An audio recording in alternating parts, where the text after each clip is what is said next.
Bro, it's got hands. What the hell is that? Oh my God, oh my God. She thought it was just another solo hike, but it turned out to be her last.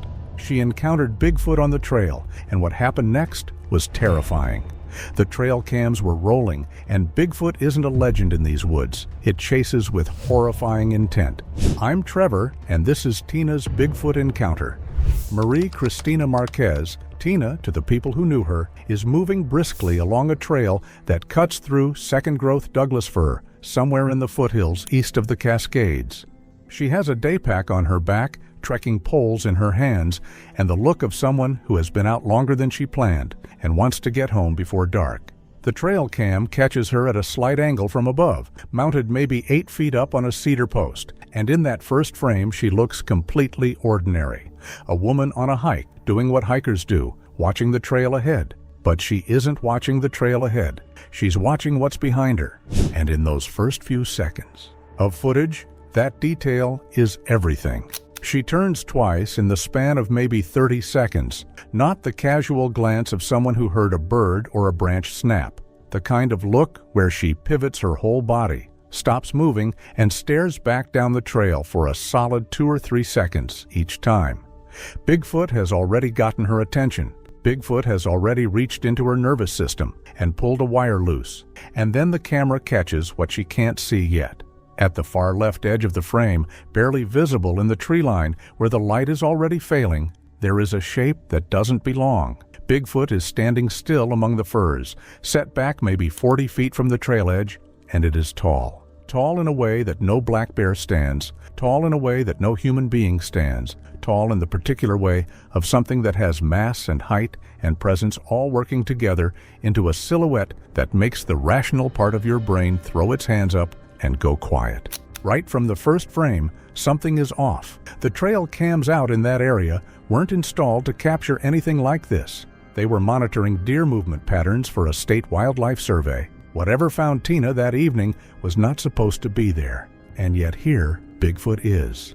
She moves through the next section of trail at a pace that's climbing toward a jog without quite getting there. That particular human gear where your legs want to run, but your pride or your fear won't let them. The gear where you're trying to look composed while everything inside you is screaming. Could she keep this facade long enough to survive? The trail cam picks her up again about 60 yards further on. A second unit mounted near a creek crossing, and in this footage, the environmental context has shifted noticeably.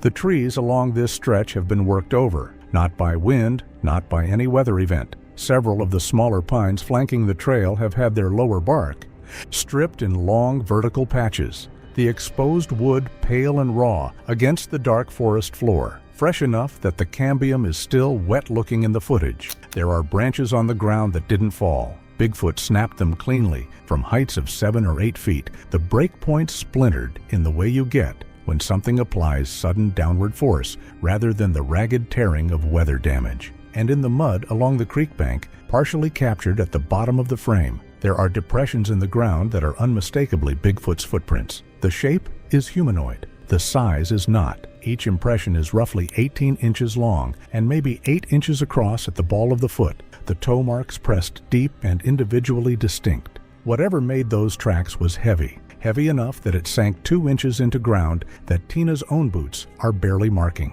In the trail cam footage, I could see her notice the footprints. You can tell because she stops at the creek crossing for a moment, her poles going still, and she looks down at the bank with the frozen posture of someone whose brain is processing something that their worldview doesn't have a category for yet. She stands there for maybe 4 seconds. Then she steps across the creek and keeps moving, faster now, and she pulls something from her jacket pocket, her phone. She holds it out ahead of her at chest height, not quite filming, not quite calling, just holding it like a tether to something familiar, something that exists in the same world as cell towers and pizza delivery and people who would answer if she called. Will the comfort of technology be enough to keep her grounded? Her phone was recording audio the entire time. That detail matters more than almost anything else in this case, because what the audio captured in the stretch after the creek crossing is something that the trail cam footage alone can't fully communicate.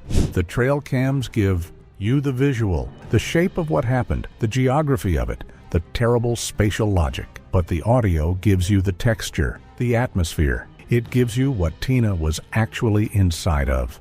The sounds start low. They're easy to miss under the ambient noise of the creek fading behind her and her own footfalls on the trail. But they're there, a subsonic pressure more than a sound, the kind of frequency that a human chest cavity registers as unease before the ears process it as a noise at all.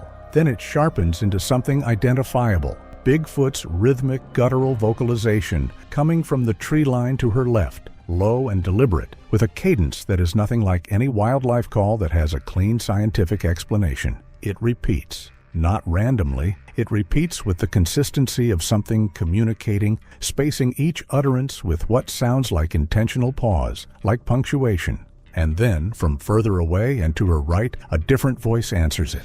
Lower in register, longer in duration, with a resonant quality that the phone's microphone clearly struggles with, clipping at the peaks of each exhalation. Two distinct vocalizations, two distinct sources. She is between them. Notice how precise the movement is on the footage at this point. The trail cam northeast of the creek crossing, the third unit in the sequence, shows Bigfoot emerging from the tree line behind her. Not charging, not thrashing through the brush, but moving with a measured, quiet deliberateness along the edge of the trail, maybe 30 feet back and closing slowly. The creature's gait is long and unhurried. It isn't chasing her, it's pacing her. There's a difference, and the footage makes that difference absolutely clear. Bigfoot isn't trying to catch Tina. Bigfoot is steering her. She tries to fight the noise. That's what you have to understand about what comes next. Tina isn't passive in this footage. She's not frozen or hysterical. She picks up a fallen branch from the trail edge, something maybe 3 feet long and wrist thick, and she starts banging it against the trunk of a tree as she walks.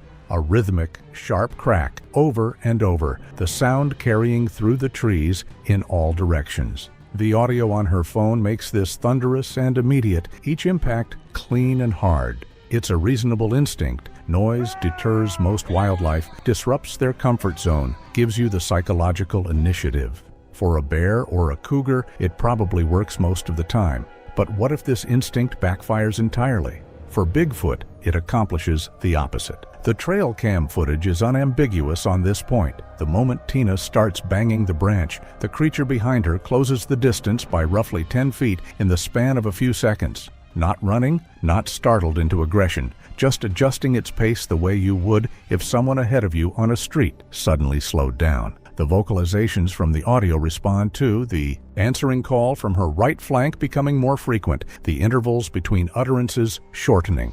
She's ringing a dinner bell. She's marking her location with a precision that renders her impossible to lose. And when she bangs again, louder this time, putting real force into it. The footage shows Bigfoot stepping fully onto the trail behind her, into the open, no longer bothering with the tree line. Every warning she tries to make, yelling, banging, seems to draw them closer. You can almost feel the panic shifting in her, the animal part of her brain beginning to override the rational response. Because what do you do when every instinct you have turns out to be exactly wrong? She finds the rock outcrop at 6:11 p.m., according to the trail cam timestamp. It rises off the right side of the trail like a small natural fortress, maybe 12 feet of tilted granite ledge with enough handholds to climb and enough elevation to give her a vantage point, a defensible position. You can see her calculating it. She hesitates for only a second at the base, then she commits, jamming her trekking poles through the straps of her daypack to free her hands and going at the rock face with a speed and efficiency that speaks to experience. Someone who has climbed before, someone who knows what her body can do. She gets 7 or 8 feet up in about 10 seconds, and for a brief moment, maybe 3 seconds, she's above it all. Her head swings around, scanning the forest floor, breathing hard but moving well. Bigfoot reaches the base of the outcrop before she makes it to the top. The footage here is the most physically confrontational sequence in the entire recording, and it is difficult to watch with any detachment whatsoever. The creature, moving with a speed that is startling relative to everything that's come before, a sudden gear change from that measured pace into something decisive and fast, closes the distance to the rock face and reaches up to close a hand around her left ankle. The grip is enough to arrest her upward movement completely, dead stopping a woman who was moving with momentum. and then she is pulled downward, not with wild violence, but with an irresistible steady force, back toward the ground. She swings the trekking pole she managed to pull from her pack, and it connects. The footage shows the pole whipping through a thick mass of dark hair, and the audio carries the impact. But Bigfoot doesn't release her, doesn't flinch in any meaningful way. She lands hard at the base of the outcrop, stumbles, gets her feet back under her, and that's when she sees the second one. And there it is, 2 of them. The footage makes this crystal clear, coordinated, intelligent behavior, executed with a fluency that implies not just instinct, but planning. They aren't animals that happen to converge on the same location. The positioning is tactical. How do you react when the danger doubles in an instant? The second Bigfoot is above her. It had apparently moved to the high end of the outcrop while the first was below, and it stands at the top of the granite ledge now, blocking any upward route with a mass and presence that makes the rock face suddenly meaningless as an escape option. 7 feet tall at minimum, maybe more. The trail cam angle makes precise estimation difficult, but the scale against the surrounding trees is unmistakable. The creature stands without urgency, without the aggressive display you'd expect from a territorial animal, without anything that looks like fear or excitement. It just stands there, occupying the high ground, and watches her. The effect on Tina is immediate and total. She backs away from the outcrop, and in backing away, she moves exactly where the terrain wants her to go, back onto the main trail. And then, because Bigfoot on the trail behind her has resumed that slow, measured approach, she turns onto the narrower branch trail that cuts to the left. She takes it fast, breaking into an actual run now, trekking poles swinging, and the audio fills with the sound of her breathing, raw and ragged, the kind of breathing that comes when the body has committed everything to movement. The narrow trail curves to the left in a long arc. It is, though she doesn't know this yet, a loop trail, a natural cul-de-sac that curves back on itself in a roughly half-mile arc and deposits you exactly where you entered it. There is no exit at the far end. It is, in the most brutal possible sense, a trap. And whether or not Bigfoot knew that, whether or not the intelligence at work here included a spatial understanding of that trail system, the 2 creatures are now positioned precisely to take advantage of it. Could she realize the trap before it closes completely around her? The loop trail has 3 trail cams on it, originally placed to monitor elk movement through the corridor, and what they collectively capture over the next 11 minutes is the most complete and most harrowing sequence in the entire footage record. Tina moves through the corridor at a pace that oscillates between full run and stumbling jog, catching herself on roots and rocks, losing a trekking pole somewhere in the first quarter mile, her day pack shifted half off one shoulder. The loop itself is roughly half a mile end to end, curving in a tight arc through old-growth fir and hemlock, the trail surface uneven, with decades of root growth heaving the dirt into ridges and hollows that are manageable at a walking pace and treacherous at a run. The forest in here is denser than the main trail, the canopy lower, the light almost entirely gone now. The trail cams have switched to infrared, rendering everything in flat silver-white gradients that give the footage an additional layer of unreality, like something recorded in a different dimension entirely. Bigfoot moves through it on both sides, not on the trail, parallel to it, maybe 20 feet into the trees on each flank, visible on the trail cam footage as large, heat-radiating shapes moving steadily through the underbrush with a silence that seems impossible given their mass. The audio catches the occasional shift of weight on the forest floor, the sound of something large displacing brush, but no crashing, no snapping of branches, no noise that would give away position or distance. They are quieter than she is. They are faster than she is moving. And they are on both sides, maintaining spacing, neither closing nor falling back, simply keeping pace and containing the corridor. It's terrifying, she's moving faster, but the loop doesn't give her a way out. The camera angles capture this like a predator's choreography, every position deliberate, every interval maintained. What you're watching is a system working exactly as intended. Can she outthink a plan that seems smarter than a human mind? She realizes the trail is looping back at the 6:19 p.m. mark. You can tell because she slows suddenly, and the way she slows is different from exhaustion. It's the slowing of comprehension, of a terrible realization landing. She would have recognized the terrain, a particular bent cedar or a rock formation she'd passed 8 minutes earlier, and understood in that moment what the geography meant. The audio goes quiet except for her breathing, which has dropped from the frantic rhythm of full exertion to something more controlled, more careful, and somehow more frightening for it. She stops completely, stands in the middle of the trail, looks left and looks right, looks back the way she came. The shapes in the tree line on both sides have also stopped, those enormous heat signatures going still in the infrared, patient and absolute. The audio picks up the vocalization again, the low guttural call, and this time it comes from very close, maybe 15 feet into the trees to her left, close enough that the phone's microphone captures a texture to it, a chest resonance, a warmth of proximity. She turns toward it. Bigfoot steps partially into the trail corridor from the right flank, visible at the edge of infrared range, and she pivots to face that instead. The first Bigfoot materializes at the back of the corridor behind her, the entry point of the loop, blocking the only route back to the main trail. The second moves in from the right, closing the gap between its previous position and the trail edge with the same calm deliberateness that has characterized every movement throughout this footage. She is in the center of a triangle that is contracting steadily, with no seam she can find and no gap she can force open. She starts moving again, forward, toward the loop exit back to the main trail, the only geometry that makes any sense. And she is moving fast, but the roots in this section of trail are thick and interlocking, and the infrared footage turns the ground into a high-contrast maze of light and shadow that conceals depth. She trips. Not a stumble she catches herself from. A full, committed fall, both hands hitting the ground, her chin narrowly missing a root, her daypack swinging forward over her head and dumping onto the trail in front of her. The audio records the impact, and then a sound from her that is not a scream exactly, more like the involuntary expulsion of air that comes when fear becomes physical, when the body finally accepts what the mind has been trying to process. She gets one hand under herself, starts to push up, and Bigfoot is already there. The first creature reaches her in 2 strides from somewhere. The camera barely captured it approaching. The speed is shocking after so much patience. The same gear change that happened at the rock outcrop, from stillness to decisive motion without any intermediate step.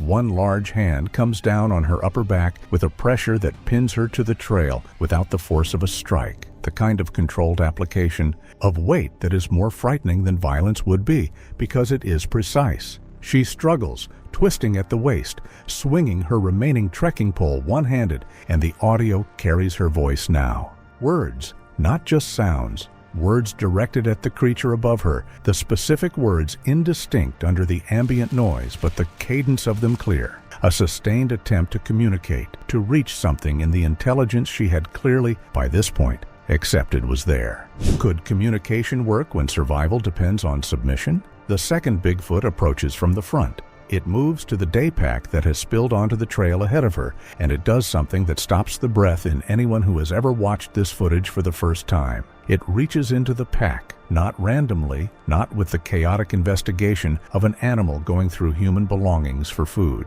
It searches with a purpose. It moves aside the water bottle, the first aid kit, the rain shell, and it finds, or more accurately, retrieves, as if it knew exactly what it was looking for, the length of the paracord that Tina had stored in a side pocket of the pack, standard hiking gear, 30 feet of braided nylon cord, the kind of thing any experienced hiker carries. Bigfoot draws it out, examines it for barely a second, and moves toward her. You can see the intelligence here, using the rope. They're handling her like they've done this before, or at the very least, like they understand the concept of restraint. That's the part that I can't stop thinking about. Not the strength, not the size, the understanding. The binding takes less time than you would expect. The second Bigfoot works at her wrists first, while the first maintains the pressure on her back, and though she struggles, the audio is full of the sounds of it, the friction of cord on ground, the impact of her feet against the trail as she tries to push herself forward. The outcome is not in doubt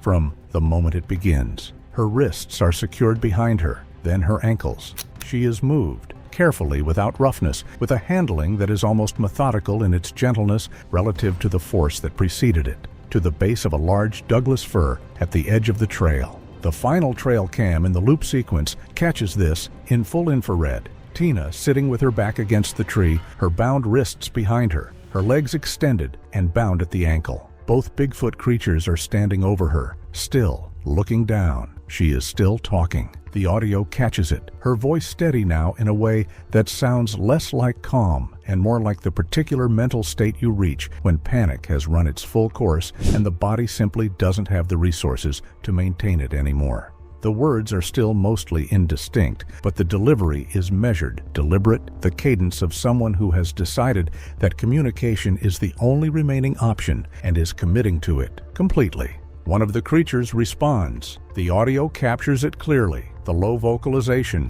close, directed downward toward where she is sitting, different in character from the territorial calls that punctuated the earlier footage. Less loud, but more considered. She responds to it. It responds to her. This exchange, if that's what it is, and I believe that's what it is, lasts for approximately 40 seconds. Is dialogue enough when danger towers over you? The trail cam cuts out at 6:31 p.m. Not a slow fade, not a low battery shutdown sequence. An abrupt, instantaneous end to the recording, as if the power supply was physically interrupted. The footage simply stops. One frame there is the infrared image. The tree, Tina tied against it, the two massive shapes of Bigfoot standing over her in the flat silver light. The next frame is nothing. The camera never recorded again. Her phone was found 6 days later in her abandoned day pack, recovered from the loop trail by a search and rescue team working the area after she was reported missing.